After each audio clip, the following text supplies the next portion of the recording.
নমস্কার বন্ধুরা, আজ আলুর চাহিদাকে ভিত্তি করে পশ্চিমবঙ্গের বাজারে এক লাফে বেড়ে উঠল আলুর দাম।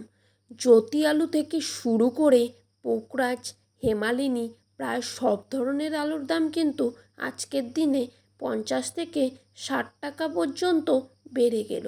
তো বন্ধুরা, আমরা আজকে জেনে নেব 2025 সালে আপনারা আলু সংরক্ষণ করে লাভ করতে পারবেন নাকি লসের সম্মুখীন হবেন, তার সমস্ত তথ্যই আজ আপনাদেরকে জানিয়ে দেব এই ভিডিওটির মাধ্যমে।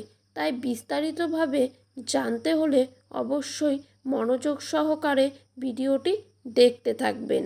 এই রকমই আলুর খবর প্রতিদিন পেতে হলে অবশ্যই আমাদের ইউটিউব চ্যানেলটিকে সাবস্ক্রাইব করে পাশে থাকা বেল আইকনটিতে প্রেস করে রাখবেন। তো চলুন এক নজরেই দেখে নেওয়া যাক পশ্চিমবঙ্গে আলুর দাম আগামী দিনে বাড়বেই তা নিয়ে কিন্তু আশাবাদী সকল আলু ব্যবসায়ীরা। 2025 সালে বাংলায় আলু উৎপাদন বেশি হলেও পার্শ্ববর্তী সমস্ত রাজ্যে এবছর কিন্তু আলুর ব্যাপক চাহিদা থাকার পাশাপাশি আলুর মজুদও কম রয়েছে, তাই বাড়ার একটা বড় সম্ভাবনাও রয়েছে। আজ বাঁকুড়া জেলার কতুলপুরে পোকরাজ আলুর দাম রয়েছে 340 থেকে 350 টাকা, আর এখানে রেডি আলুর দাম রয়েছে 400 টাকা। কতুলপুরে আজকের দিনে জ্যোতি আলুর দাম রয়েছে 400 থেকে 410 টাকার মধ্যে। বর্ধমানে বুলবুলিতলা ইউনিটে আজ জ্যোতি আলুর দাম কিন্তু দেখা যাচ্ছে 420 থেকে 430 টাকার মধ্যে, আর রেডি আলুর দাম কিন্তু এখানেই রয়েছে 450 থেকে 460 টাকার মধ্যে।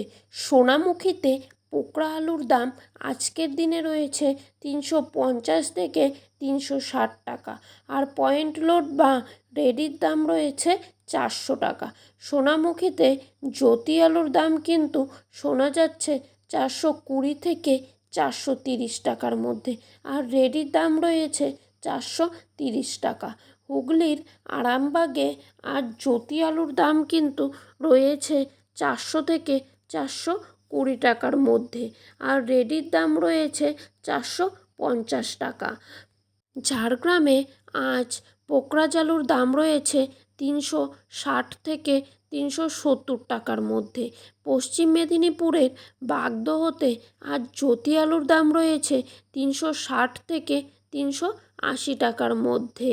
কোচবিহারে আজ জ্যোতি আলুর দাম কিন্তু 50 কেজির প্যাকেট হিসেবে 400 থেকে 420 টাকার মধ্যে, আর ধূপগুড়িতে জ্যোতি আলুর দাম কিন্তু রয়েছে 470 থেকে 480 টাকার মধ্যে। তো বন্ধুরা, এই ছিল আজকে আলু সম্পর্কিত আপডেট। বন্ধুরা, এরকম আপডেট প্রতিনিয়ত পেতে হলে অবশ্যই আমাদের এই ছোট্ট চ্যানেলটিকে সাবস্ক্রাইব করে চ্যানেলটির পাশে থাকা বেল আইকনটি প্রেস করে রাখবেন।